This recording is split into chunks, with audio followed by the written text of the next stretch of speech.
这里就是中国古代4大美女杨贵妃的墓。据传说呀，专家打开这座墓穴的时候，竟然揭开了一个隐藏1000多年的秘密。那么这座墓穴其实啊，很早以前就被盗墓贼洗劫一空了，只留下了一口棺材。而后来专家呢对杨贵妃的墓地开棺验证之时，只见到了杨贵妃的衣冠，而尸骨却荡然无存。有人说杨贵妃啊并没有死，而是去了日本。也有人说杨贵妃啊去了四川，还生了孩子，因为在四川发现了杨贵妃女儿的墓。这究竟是怎么回事？今天阿波呢就带大家走进杨贵妃墓的陵园，带你去一探究竟。走吧。进来以后你会发现这里呢有一个唐代妇女生活馆。唐代的女性到底长什么样？很多人可能都没见过，走，带你去瞧一瞧。都说唐代啊其实是以胖为美，但是也不像大家想象的这么夸张。那么唐代的女性大部分呢都是这样的，看起来呢有点臃肿，眼睛小小的，嘴巴小小，但身材呢还是比较丰满的。用我们现在的话来说呀，就是肉多。您看这边唐代的服装跟我们现在电视剧里面看到的基本上都是差不多的，而整个展馆展示的都是唐代的一些雕塑为主。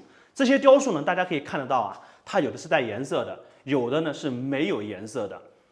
快看，这尊头顶牡丹的白色雕像就是杨贵妃了，是不是特别的漂亮？让我跟贵妃一起来合个影，摆个茄子。哦，阿伯，你手机像素好清晰啊！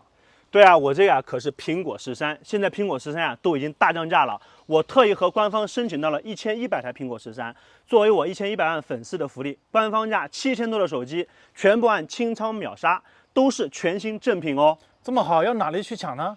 为了公平起见，福利抢购链接呢，我放在了评论区。如果你还能够点开置顶链接，就还能抢，赶紧去试试吧。好的，我马上去抢。这就是杨贵妃的墓了。有人说啊，皇帝宠爱的妃子，她的墓穴啊怎么会这么简单？据文献记载，唐玄宗天宝14年爆发了导致大唐帝国由盛转衰的安史之乱。次年，唐玄宗西逃至马尾坡时，随驾护卫三军不发，擒斩贵妃杨玉环。唐玄宗呢被逼无奈，就只好呀赐杨贵妃致意，演出了一幕震撼千古的悲剧。据说的杨贵妃死后啊，就埋在这座坟墓当中。当时呀，这还是一个土坟，可是刚下葬不久呢，外面的封土就开始慢慢的变成了白色，并且还散发着一种男人特别喜欢的香味。传说呢，这女人要是用了杨贵妃墓上的土啊来涂脸，可以美容，使面部肌肉能够细滑白嫩，而且还自带香气。因此，杨贵妃的墓啊，竟然被后世称之为贵妃粉。几百里以外的人听说了，都要来这里抓一把土回家，然后呢，当成面膜去敷。就连日本人听了以后也觉得，哎呦，太不可思议了！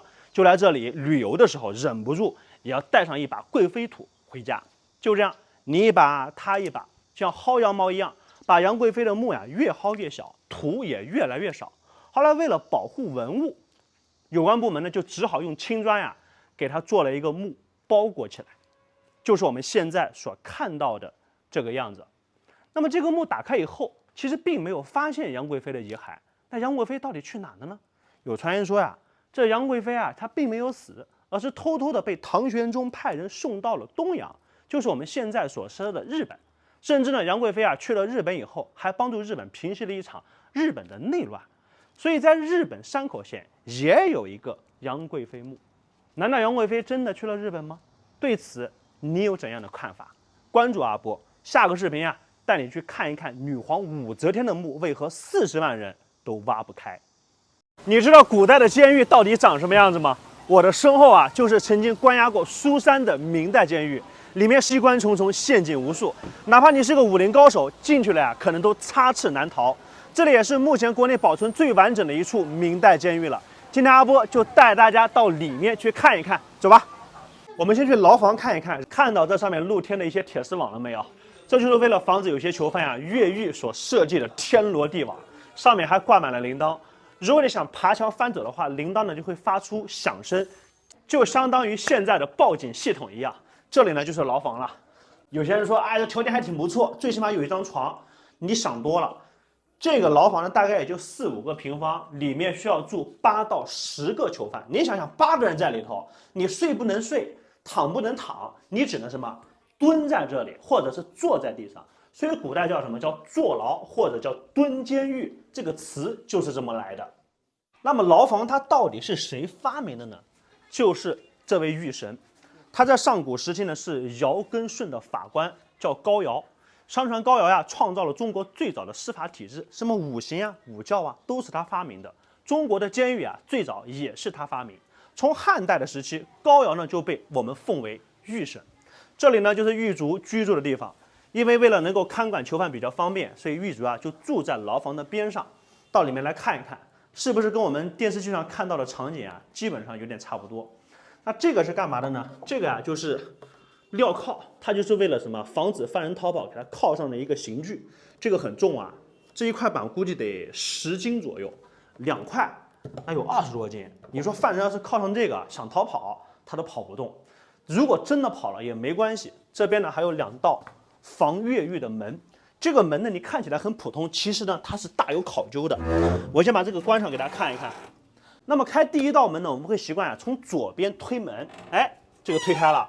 那跑到第2道门的时候呢，如果你还是从左边推，你肯定推不开，因为这道门呢，它是从右边往里面拉才能够拉开的，会延缓越狱者逃跑的一个时间，而且墙又比较低，你又不可能说站起来往外面跑，只能弓着背往外面跑，就会比较慢。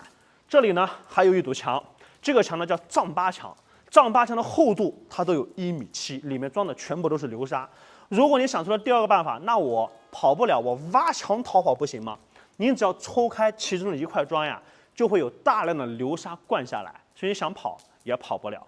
那么这里呢，就是当年苏珊被关押的时候，在此打水，在此服役的一个地方。来看看这口井，跟我们普通见到的井完全不一样。这个井口比较小，就是为了防止有些人在监狱里面受不了了。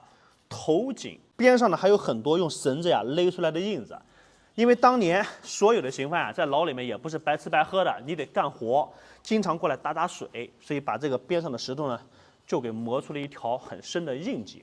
这个地方是干嘛的呢？你不仅要打水，你还要洗衣服。所以以前坐牢的人跟我们现在基本上有点类同，在里面不闲着也得给你找点事情干。这里呢就是黑牢了。黑牢是干嘛的呢？我们都听过是吧？打入地牢或者是打入黑牢，只要一进了黑牢，秋后问斩那是板上钉钉的事儿。所以一旦进了黑牢，想出去那基本上是不可能的事情了，因为里面乌漆麻黑，所以它被称之为黑牢就这么简单。那么这个监狱它后来为什么又被称之为苏珊监狱呢？其实就是因为这里曾经关押过苏珊。苏珊呢原本是北京的一个名妓，叫做玉春堂，天生丽质。和一个叫做王景龙的公子2个人情投意合，但是呢被老鸨强行拆散了。后来还把苏珊呢卖给了一个商人。后来苏珊呢就含冤入狱，被打入了死牢。王景龙后来呢就高中进士，把苏珊呢给救了出来，从此离开。所以戏曲当中有一句苏珊离开了洪洞县。关注阿波，下个视频看看千年不倒的应县木塔。